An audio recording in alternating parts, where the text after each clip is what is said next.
harga naik meroket, tinggi sekali. Sedangkan harga jual barang itu tidak akan bisa ngimbangi tingginya harga.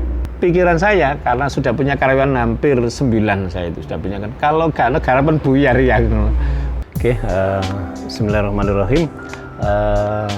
Perkenalkan, nama saya Sutrisno. Saya lahir di Labuan. Nah, saya ini asli Labuan, tepatnya 51 tahun yang lalu. Ya, 51 tahun lalu pada tanggal 7 Januari 1971 saya dilahirkan. Kemudian pada 26 tahun yang lalu, ya, tahun 95, saya pindah ke sini. Saya dulu lulusan SPG. SPG itu Sekolah Pendidikan Guru. Nah, jadi Teacher Education School ya. Kemudian saya, karena kalau SPG itu memang saya citanya jadi guru. Kemudian saya sekolah di SPG, saya mikir lagi kalau saya lulus SPG berarti ngulang SD. Saya cilik-cilik ya gitu. Akhirnya saya kuliah di IKIP. Ya, di IKIP PGRI Tuban. Ya, di Teacher Training College. Saya juga ambil bahasa Inggris. Alhamdulillah tahun 95 saya itu lulus dari IKIP S1. Kemudian alhamdulillah disingkat cerita pada akhirnya tahun 2012 saya mengembangkan karir. Saya pasca sarjana saya kuliah lagi S2. Jadi double keluarga menyempatkan untuk tambah ilmu. Kita dilulus tahun 2014 di Unisma Malang, Universitas Islam Malang, juga ambil bahasa Inggris itu. Kemudian pekerjaan, ya pekerjaannya ya itu tetap saya juga seorang pegawai negeri sipil ASN. Tahun 1998 alhamdulillah saya diangkat menjadi pegawai negeri. Iya, jadi sudah pegawai negeri. Tapi diangkatnya di Tuban waktu itu. Jadi saya kalau ditanya orang pekerjaannya apa, saya tetap pekerjaan utamanya adalah seorang guru, sesuai cita-cita, dan punya second job. Nah, pekerjaan tambahnya adalah entrepreneur, ya, businessman. Nah, itu Pak Mufid, jadi yang bisa ceritakan itu untuk kenalannya.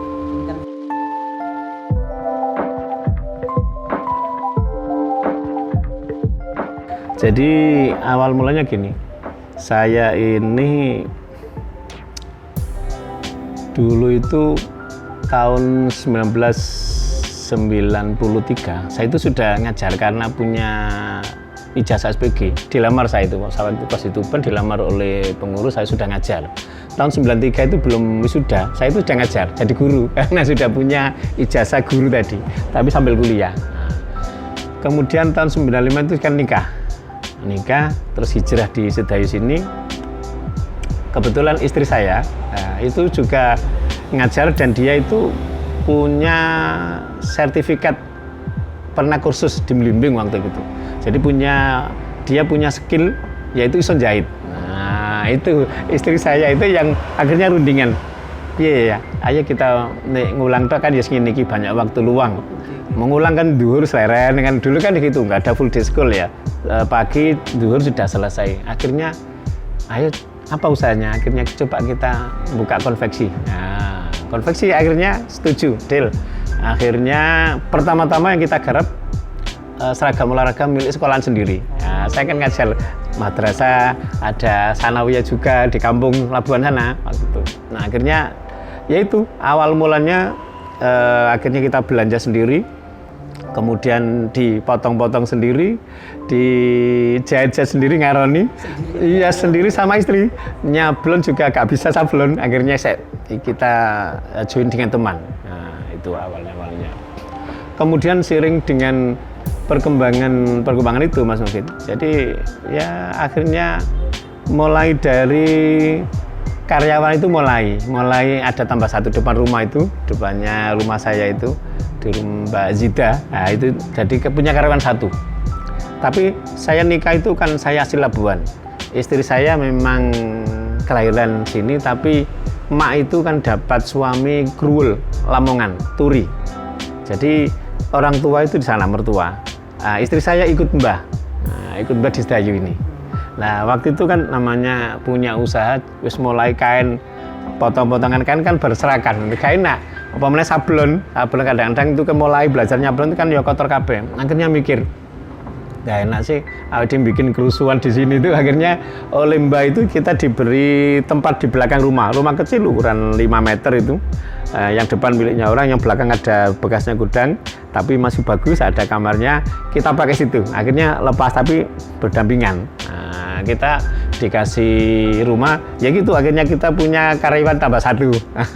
Lodo luwung, mulai ada garapan, ada punya teman kita juga, ya pokoknya tambah orderan, sudah tambah, tidak sekolah sendiri lagi, tapi punya teman berondong, kaosnya yang bisa kita garap, olahraga kita garap. Nah, seiring dengan perkembangan itu kayaknya sumpek rumah segitu itu, karena mesinnya juga mulai tambah. Akhirnya kita kontrak rumahnya karyawan yang di Gang Singgih sana loh, rumahnya Mbak Wati Manwaras almarhum yang sekarang CAU itu loh ya. Mau masuk Pondok Al-Ikhlas itu ujungnya itu. Nah, saya pernah tinggal di situ 2 tahun, usung-usung lagi kita ke sana pindah, dan di situ juga karyawan juga mulai tambah. Ada Mbak Wati yang salon itu juga lulusan konveksi saya, bagus konveksi yang awal-awal itu generasi pertama. Jadi kita sudah punya karyawan waktu itu 5 atau berapa, sudah punya 5. Ya kita main ke sana 2 tahun, ya alhamdulillah akhirnya masih dirasa belum cukup. Akhirnya alhamdulillah dapat rezeki, kita beli rumah yang sekarang saya tempati itu. Pindah lagi kita pindah lagi, usung-usung lagi tuh, andan lagi. Nah, akhirnya seiring dengan perkembangan kita mulai mengembangkan diri, mulai karyawannya sudah mulai ditambah, sudah bisa nyablon sendiri, tapi kita masih nyablon sendiri. Nah, kita nyablon sendiri, terus kita juga alat-alat mesinnya juga kita lengkapi, ya mulai kita menata itu. Jadi ada mesin-mesinnya, sekarang ada mesin sekitar 15 atau berapa unit mesin itu, karena ada mesin untuk nyetrip dan lain sebagainya itu. Kemudian kita juga tidak hanya di sarana, mulai pelanggan kita juga mulai melebarkan, mengembangkan sayap kita.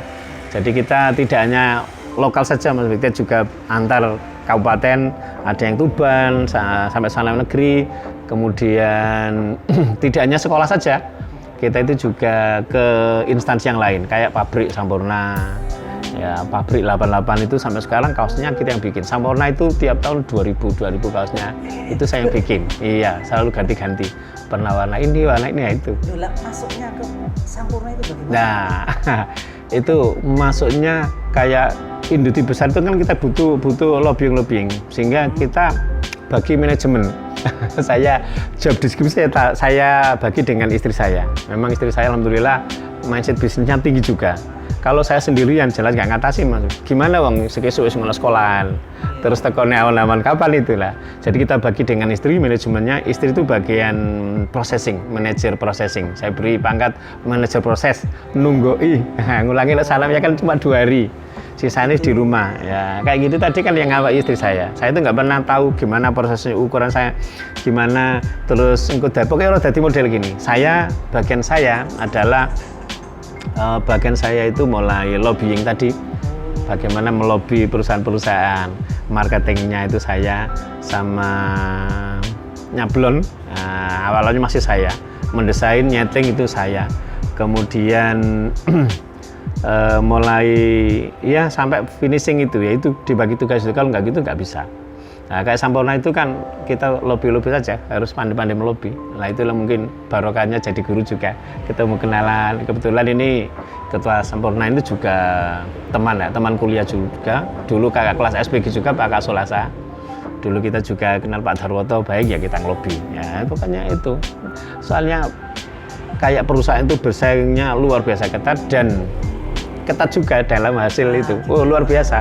Yang namanya pabrik 88 ini saja, pabrik ini, yang namanya ceritanya ulu ini dulu jatuh saja nggak boleh di ikannya itu. Jadi bikin kaos itu harus betul, resleting ini saja dites, harus di denator masuk itu nggak muni, kalau bunyi berarti jelek. Luar biasa, kita cerutain sampai itu. Jadi kita memang ya itu tadi, kita harus pandai melobinya juga itu. Ya itu Mas Mufid. Jadi asal mulanya begitu sampai bisa sampai sekarang ini itu.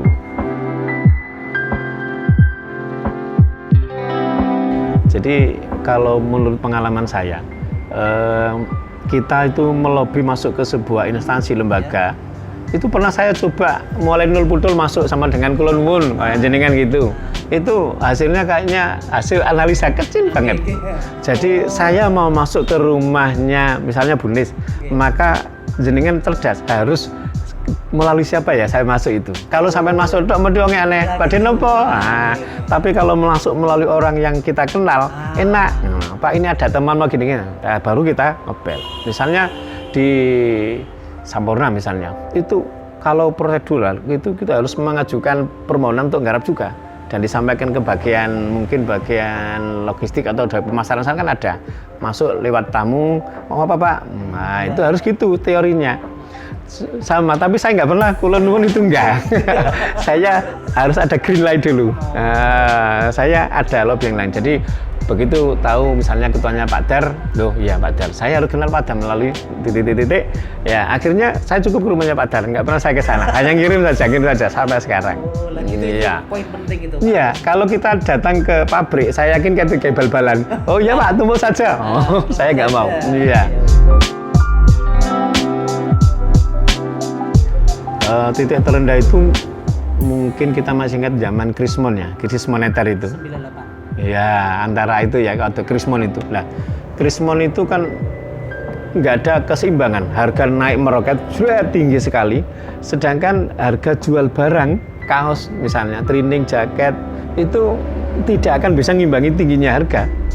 Jadi pikiran saya karena sudah punya karyawan hampir 9 saya itu sudah punya kan. Kalau nggak negara pun buyar ya, kita tetap jalan. Tapi ya yang penting eksis, masih survive, garapan masih garap, perkara oleh alam. Yang penting kita nggak rugi, jalan. Itu kita alami lama karena memang di lain kecamatan kan banyak konveksi bahan, ada kampung konveksi juga. Nyerangnya kan juga ke sini karena mereka kan sudah sana sudah mungkin ordernya sudah penuh, bersaing dengan teman. Sini karena masih subur, gak ada konveksi, diserang ke sini. Nah kita akan bersaing dengan itu. Jangan sampai kita ada mindset mahal gitu. Mas kita ikut bersaing, Pak. Kalau warga sama ini berani. Nah, itu titik rendah yang saya alami.